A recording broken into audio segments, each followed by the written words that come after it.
my name is Elizabeth Coverdale, and my presentation that I'm going to be giving is on the functions and the different parts of the brain.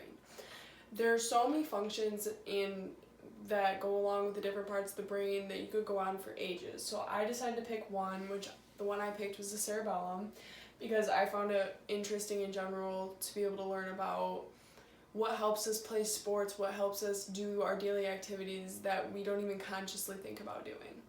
So the cerebellum, as you can see in the pictures, is located more towards the bottom of the brain. It extends from the rear of the brainstem. It's about baseball sized, and it is often called the little brain. I can only assume from its small size on the back of the head and its basic functions that it has. Which leads me to my next category, which is the functions of the cerebellum. The cerebellum enables nonverbal learning, skill memory, and coordinates voluntary movement. So basically all of your coordination, thanks to the cerebellum, we're able to move around smoothly without hitting things.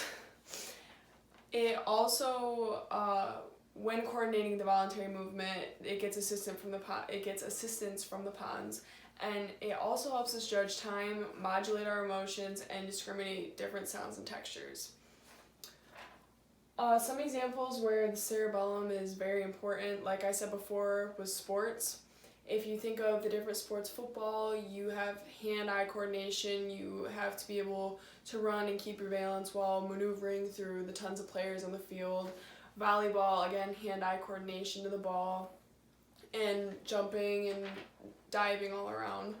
There's hockey with stick and a puck, and there's all kinds of things. Soccer, you have to be able to direct your movement towards the ball and the movement towards the ball and then get the ball in the goal.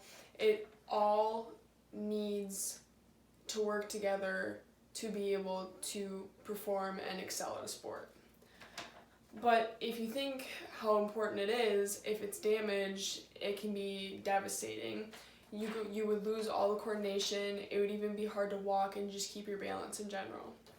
Personally, I have been in a situation where I got into a rear-end car accident about a year ago, and it resulted in an impact to the frontal lobe because my head whipped forward and then whipped back. So the front of my head made contact with the airbag while the back of my head and neck made contact with the back of my seat very forcefully at a very high rate of speed.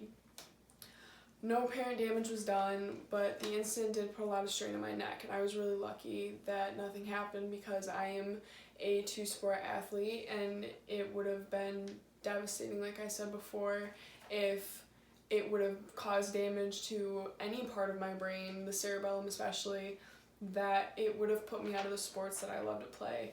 And I did not get a head scan after the accident, even though I know I should have.